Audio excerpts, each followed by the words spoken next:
Dream is considered to be one of the best Minecraft players at the moment. His channel has grown immensely this year. It continues to grow at an incredibly fast rate. But growth also comes with improvements. More specifically, the pressure to improve his video quality and entertainment value. There are some people online who are questioning whether Dream's videos are staged or not. So I rewatched his most popular series, the Minecraft Speedrunner vs 3 Hunters one, and tried to find evidence against Dream. He's here! Pick it up. Oh my goodness! I got his water! Shoot him! Nice. Shoot him! Kill him! He's gone, he's dead. Oh! What? You're What? joking. You're joking. How did he survive? It took lots of skill to MLG on a horse, and I think many people would agree with this. What struck me the most, however, was how incredibly lucky he was for the horses to be exactly below his tower. In order to understand how lucky this was, you have to understand how passive mob spawning works. I think this video from AntVenom explains mob spawning perfectly, so that's why I will be using this video. Sometime during, or shortly after Minecraft Beta 1.8's release, around the same time that mob breeding became a thing, the spawn behavior for passive mobs changed entirely. So I'll do what I did before. I'll read an excerpt from the Minecraft wiki, but this time for passive mob spawning behaviors for modern versions of the game. So let's go. Mobs are broadly divided into 4 categories: hostile, friendly, water, and ambient. Hostile mobs have a spawning cycle of once every tick, or 1/20th of a second, same as before.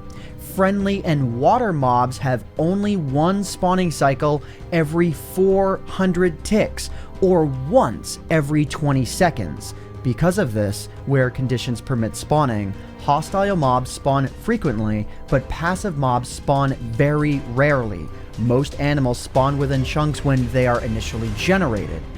So, we know it's very rare for passive mobs to spawn in loaded chunks. But while Dream was towering up to make the portal, we could see there were no horses around.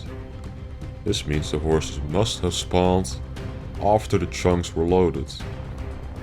So you might be thinking, it's very rare, but not impossible. Well, yes, I agree. The chances of the horses naturally spawning in one of these loaded chunks is very small, but possible. However, the horses were also perfectly beneath his tower. This to me seemed really fishy, and the likelihood for this scene to be staged seems way higher than the likelihood for this to not be staged.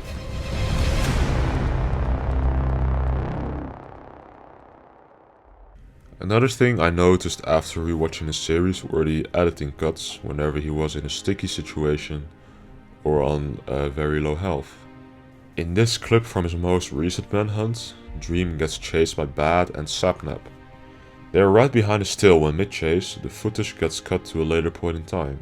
Get him, Creeper! Yes! Yes! Team Creeper! Kill him! Oh my god. Ooh, thank you for the... So, why did this clip catch my attention? Well, if you look at his hotbar before and after the cut, what do you notice? Yes, his health increased, but he also went from having 7 bread to 8. How is this possible? Did he craft one piece of bread mid-chase? Well, he didn't have any wheat in his inventory, so we know that's not possible. And why wouldn't he show us how he got the bread in the first place? If anything, he should have had less bread than before the cut, because he regenerated health. And before the cut he was already down 1.5 hunger points. And this means that he must have eaten something mid-chase to regenerate, which he did not show in the video. But why would he cut this out? I don't know, and I think only Dream knows the answer to his question.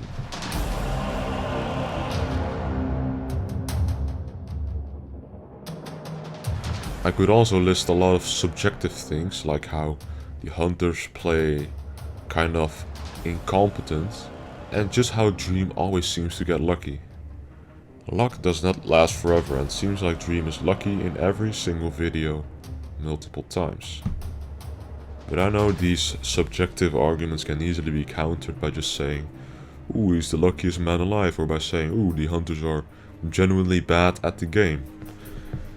So, what do I think?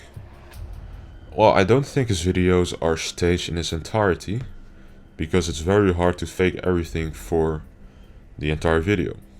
However, I do think it's very likely some parts of his videos are staged because of all the cuts and because of the insane luck and because the hunters aren't, because I feel like the hunters aren't playing very seriously, in order to depict Dream as more of a godly player, I guess. Don't get me wrong, Dream is a very good player, but the way his gameplay is juxtaposed with the Hunter's gameplay, or the Hunter's very poor gameplay, feels a bit misleading to me, in the sense that his videos would be very, very different if they were actually serious about killing him. I don't necessarily think all of this is a bad thing though, because it does add entertainment value. At the end of the day, that's what really matters. That's what YouTube's made for, to entertain.